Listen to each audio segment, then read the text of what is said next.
you can have radar. I said, what's radar? Because of course it was top secret at the time. And he said, don't worry about it. It's a good rate. Well, it was, because it was. And then I went to radar school in Hawaii, and then when the North Carolina pulled in, there was about half a dozen of us that got shipped over to take over crew members coming off.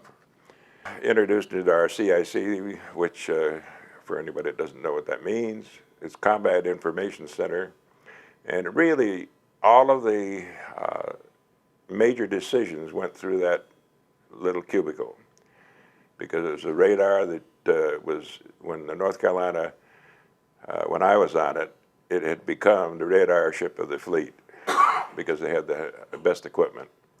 So if there was ever a question of what was happening on a plane or something like that, they'd try to verify it with the North Carolina. We had one scope that we had, which I used to have more fun on. And by the way, all these things that we had in CIC is a forerunner of television. I mean, that's where these tubes and everything, that's where television it really bounced out of. But we had, it was on a flat plane, and I call it the smear scope, because the ship would take off and you could trace its trail. Just as it swung, you'd have a loop. So you could trace the whole trail where it had been and where it was going. And we had airborne radar, of course, and we had surface radar. On the surface radar, I could sometimes pick up airplanes, and very often. And theoretically,